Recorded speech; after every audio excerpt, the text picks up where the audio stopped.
พระมหาเกียรติศักดิ์ตอนนี้อยู่ที่ภูเขาคญาศีสะอยู่เมืองคญารัฐวิหารประเทศอินเดียเป็นสถานที่พระสัมมาสัมพุทธเจ้าได้นำสดินสามพี่น้องขึ้นมาที่ภูเขาแห่งนี้เพราะว่าสดินสามพี่น้องถือลัทธิบูชาไฟมักความร้อนพระพุทธองค์จึงเลือกสถานที่แห่งนี้นำพาสดินสามพี่น้องขึ้นมาแสดงธรรมเทศนาโปรดสดินสามพี่น้อง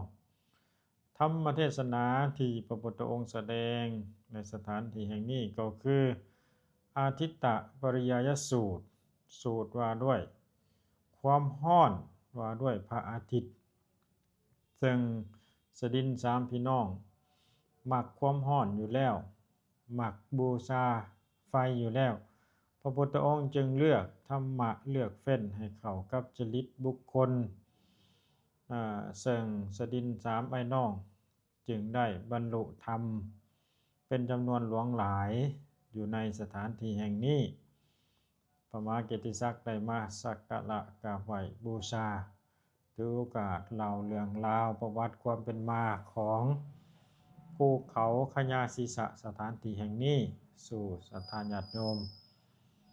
ได้สดับมาฟังภูเขาแห่งนี้ก็ถือว่าสูงหลายเอาขึ้นมาในยามร้อนสถานที่แห่งนี้ก็จะมีอากาศอบอ้าวแน่ทางเจ้าหน้าที่บ้านเมืองเพิ่นตอนนี้กำลังบูรณะทาสีถ่ายให้เบิ่งว่าคญาศีสะประเทศสถานที่สำคัญในทางพระพุทธศาสนามาตามรอยพ่อได้มากราบไหว้ระลึกถึงธรรมะใจความธรรมะของอาทิตตปริยายสูตรเพิ่นว่าอายตนะเป็นของร้อนเพราะหยังร้อนเพราะไฟคือราคะโทสะโมหะราคะคิโทสะคิโมหะคิเป็นของร้อนไฟความร้อนตัวนี้น่ะเผาผลาญมนุษย์ไฟร้อนยิ่งกว่าไฟคือไฟราคะโทสะโมหะนี่ร้อนที่สุดซึ่งธรรมเทศนาบทนี้จึงเข้ากันกับสดินสามพี่น้องที่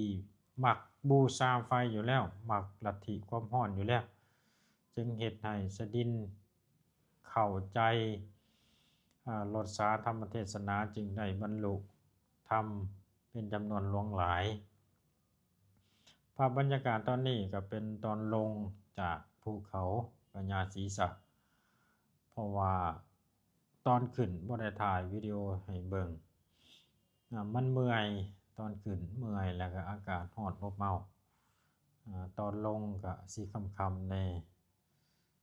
ก็สิบ่ร้อนปานใดถือโอกาสถ่ายวิดีโอได้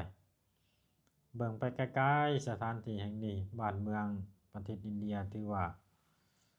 เป็นเมืองใหญ่พอสมควรสถานที่แห่งนี้ตามที่จริงเมืองคญาเป็นเมืองที่น้อยๆของอินเดีย